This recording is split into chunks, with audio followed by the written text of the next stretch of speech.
हाँ, अगर तुम उसको पानी में तब्दील कर दो तो मैं उसके वजन जितना सोना तुम्हारे कदमों में रख दूंगा। वो शराब तो पीता होगा? ज़कोई ने पूछा। नहीं, शराब, नाच गाना, तफरीह से वो इतनी ही नफरत करता है जितनी एक मुसलमान खिंजीर से करता है, नाजी ने कहा। मैंने सुना था आपके पास तो लड़कियों का एक तिलिस्म है जो नील की रवानी को रोक लेता है, तो क्या वो तिलिस्म नाकाम हुआ? ज़कोई ने पूछा। मैंने अभी तक उनको आजमाया नहीं है। ये काम तुम कर सकती हो। मैं तुमको सुल्तान की आदतों के बारे में बता देता हूँ, नाजी ने कहा। क्या आप उसे जहर देना चाहते हैं? ज़कोई ने पूछा। नहीं, अभी नहीं। मेरे उसके साथ कोई दुश्मनी नहीं। मैं बस ये चाहता हूँ कि वो एक बार किसी तुम जैसी लड़की के जाल में फंस जाए, फिर मैं उसे अपने पास बैठकर शराब पिला सकूं। अगर उसको कत्ल करना मकसूद था तो मैं ये काम हैशिशैन से आसानी के साथ कर सकता था, नाजी ने जवाब दिया। यानी आप सुल्तान से दुश्मनी नहीं, दोस्ती करना चाहते हो? ज़कोई ने कहा। इतना बरजस्ता जुमला सुनकर नाजी लड़की को चंद लम्हे गौर से देखता रहा। लड़की उसे तवक्को से ज्यादा ज़हीन थी। हाँ ज़कोई, नाजी ने उसके नर्म और मुलायम बालों पर हाथ फेरते हुए कहा। मैं उसके साथ दोस्ती करना चाहता हूँ, ऐसी दोस्ती कि वो मेरा हमनवा और हम प्याला बन जाए। आगे मैं जानता हूँ कि मुझे उससे क्या काम लेना है, नाजी ने कहा और जरा सोच कर बोला। लेकिन मैं तुम्हें ये भी बता दूं कि एक जादू सुल्तान के हाथों में भी है। अगर तुम्हारे हुस्न पर उसके हाथ का जादू चल गया तो मैं तुम्हें जिंदा नहीं छोड़ूंगा। अगर तुमने मुझे धोखा दिया तो तुम एक दिन से ज्यादा जिंदा नहीं रह सकोगी। सलाहुद्दीन अय्यूबी तुमको मौत से नहीं बचा सकेगा। तुम्हारी जिंदगी और मौत मेरे हाथों में है। तुम्हारी जिंदगी और मौत मेरे हाथों में है। तुम मुझे धोखा नहीं दे सकोगी, इसलिए मैं तुम्हारे साथ खुलकर बात की है। वरना मेरी हैसियत और रुतबे का इंसान एक पेशावर लड़की से पहली मुलाकात में ऐसी बातें नहीं करता।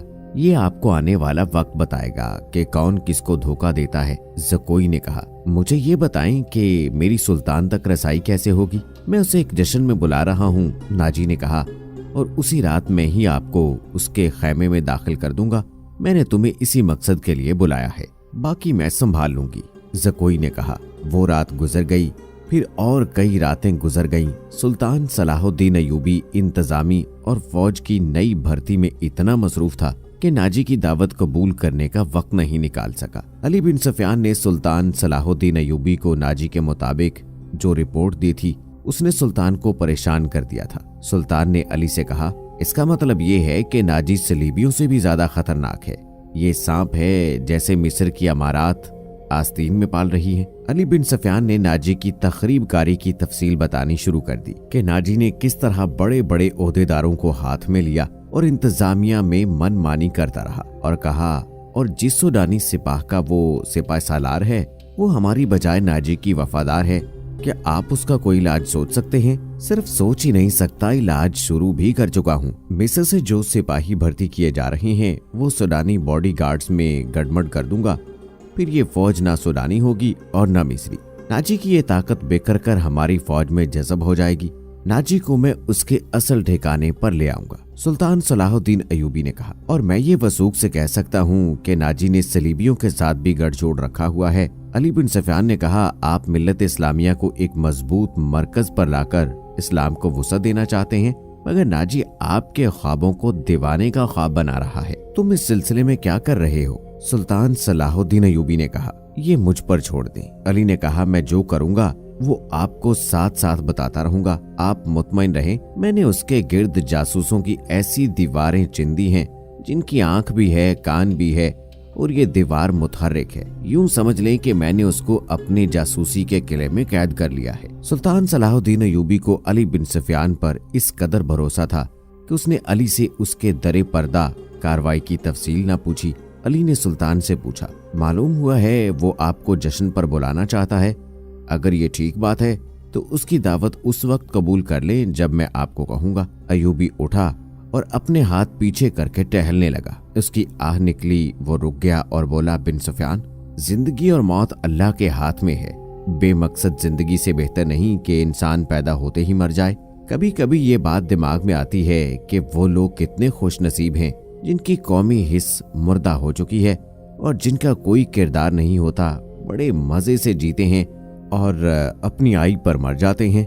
वो बदनसीब है अमीर मोहतरम, अली बिन सुफियान ने कहा। हाँ बिन सुफियान, जब मैं उन्हें खुश नसीब कहता हूँ तो पता नहीं कौन मेरे कानों में ये बात डाल देता है जो तुमने कही मगर सोचता हूँ कि अगर हमने तारीख का धारा इस मोड़ पर ना बदला तो मिल्लत इस्लामिया सहराओं वादियों में गुम हो जाएगी। मिल्लत की खिलाफत 3 हिस्सों में तकसीम हो गई है। अमीर मनमानी कर रहे हैं और सलीबियों का आलाकार बन रहे हैं। मुझे इस बात का भी डर है कि अगर मुसलमान जिंदा भी रहे तो वो हमेशा सलीबियों के गुलाम और आलाकार बनेंगे। वो इसी पर खुश होंगे कि वो जिंदा हैं, मगर कौम की हैसियत से वो मुर्दा होंगे। जरा नक्शा देखो अली, आधी सदी में हमारी सल्तनत का नक्शा कितना सिकुड़ कर रह गया है। वो खामोश हो गया और टहलने लगा और फिर सर झटक कर अली को देखने लगा। जब तबाही अपने अंदर से तो उसे रोकना महाल होता है। अगर हमारी खिलाफतों और अमारतों का यही हाल रहा तो सलीबियों को हम पर हमला करने की जरूरत पेश नहीं आएगी। वो आग जिसमें हम अपना ईमान, अपना किरदार, अपनी कौमियत जला रहे हैं, इसमें सलीबी आहिस्ता आहिस्ता तेल डालते रहेंगे। उनकी साजिशें हमें आपस में लड़ाती रहेंगी। मैं शायद अपना अज़म पूरा ना कर सकूं, मैं शायद सलीबियों से शिकस्त भी खा जाऊं, लेकिन मैं कौम के नाम एक वसीयत छोड़ना चाहता हूं। वो ये है कि किसी गैर मुस्लिम पर कभी भरोसा नहीं करना। उनके खिलाफ लड़ना है तो लड़कर मर जाना। किसी गैर मुस्लिम के साथ कोई समझौता, कोई मुआहदा ना करना। आपका लहजा बता रहा है कि जैसे आप अपने अज़म से मायूस हो गए हैं। अली बिन सुफियान ने कहा, मायूस नहीं, जज्बाती। अली, मेरा एक हुक्म मुतल्लका शोबे तक पहुंचाओ, भर्ती तेज कर दो और कोशिशें करो कि फौज के लिए ऐसे आदमी ज्यादा से ज्यादा भर्ती करो जिनको जंगो जदल का पहले से तजर्बा हो। हमारे पास इतनी लंबी तरबियत का वक्त नहीं। भर्ती होने वालों के लिए मुसलमान होना लाजमी करार दो और तुम अपने लिए ज़हन नशीन कर दो कि ऐसे जासूसों का दस्ता तैयार करो जो दुश्मन के इलाके में जाकर जासूसी भी करे और शब खून भी मारे। ये जाबाजों का दस्ता होगा।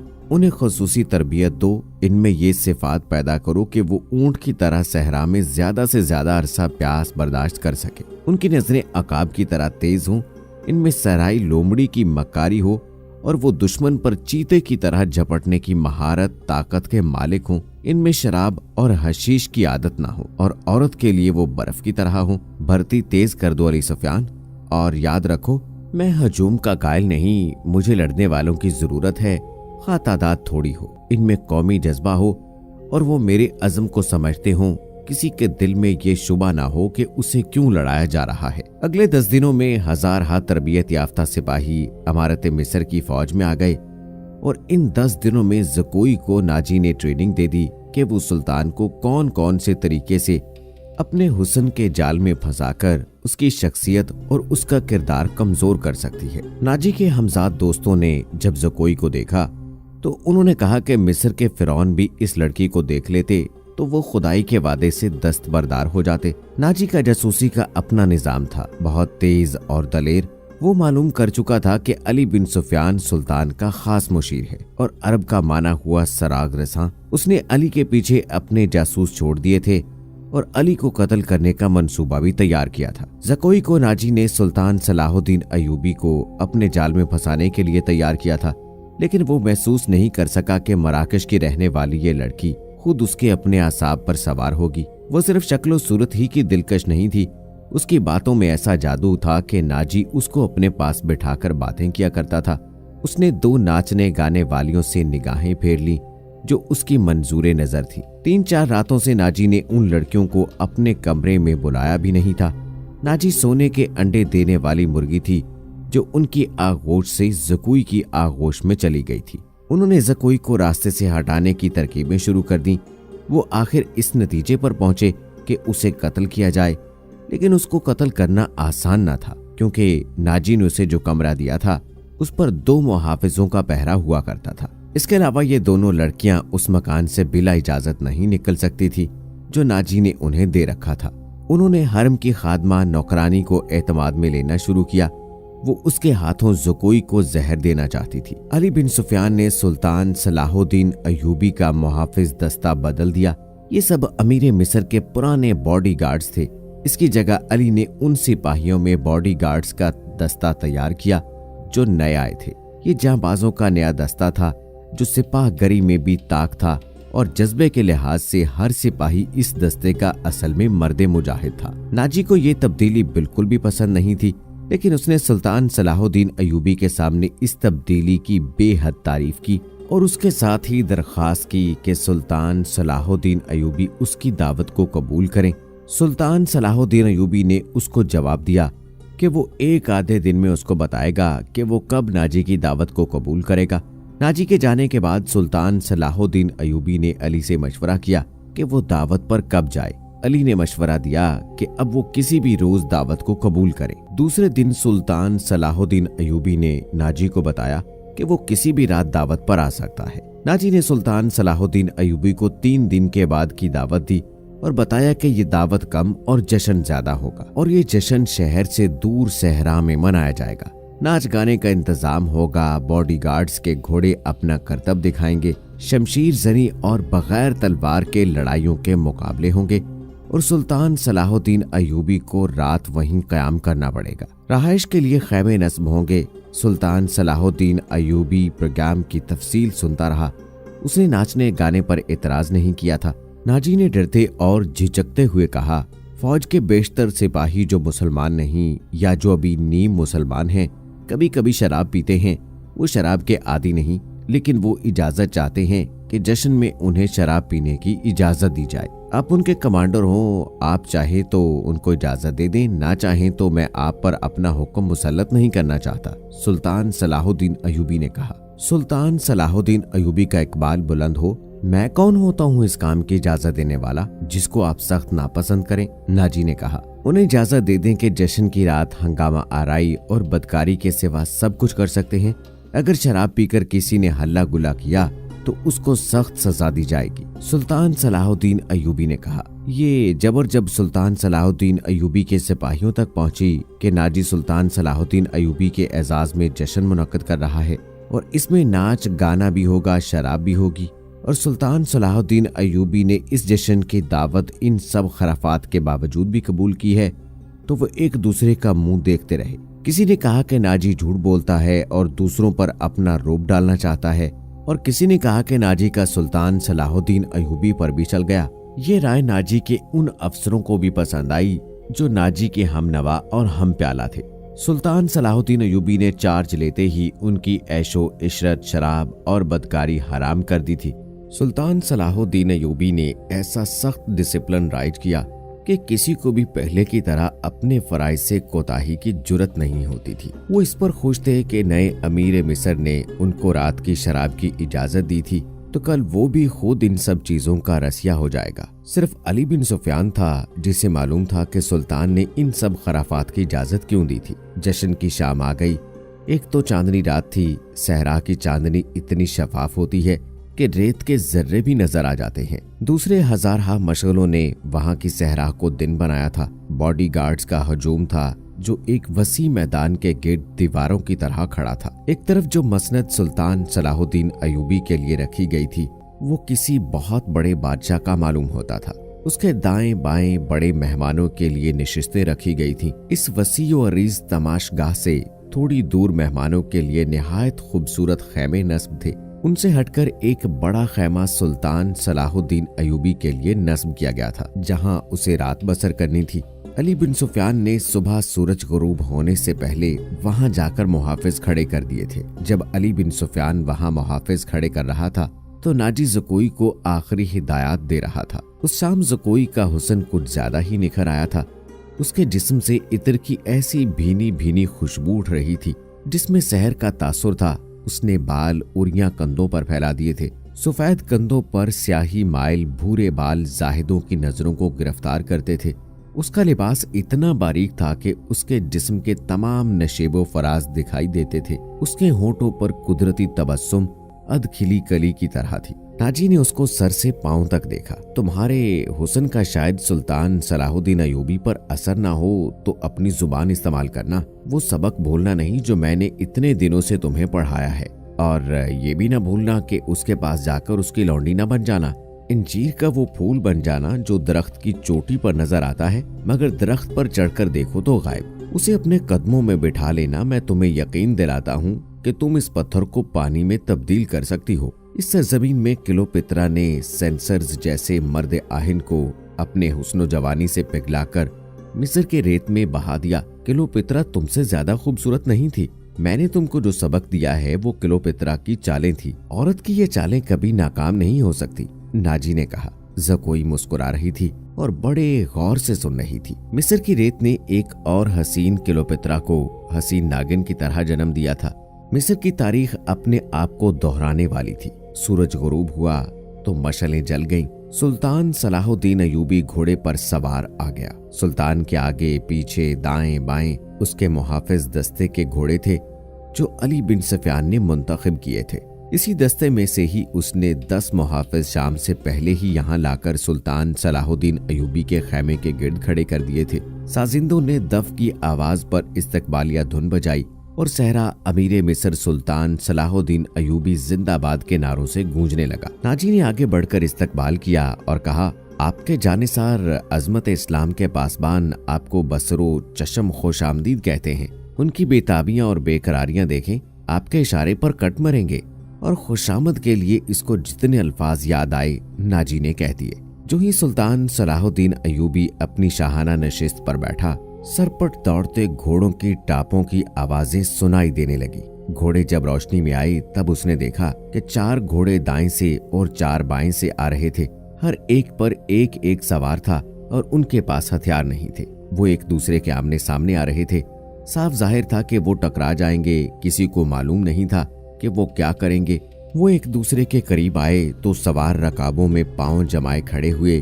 फिर उन्होंने लगामें एक एक हाथ में थाम ली और दूसरे बाजू फैला दिए। दोनों अतराफ के घोड़े बिल्कुल आमने सामने आ गए और सवारों की दोनों पार्टियां एक दूसरे से उलझ गईं। सवारों ने एक दूसरे को पकड़ने और गिराने की कोशिशें की। सब घोड़े जब आगे निकल गए तो 2 सवार जो घोड़ों से गिर गए थे रेत पर कराबाजियां खा रहे थे।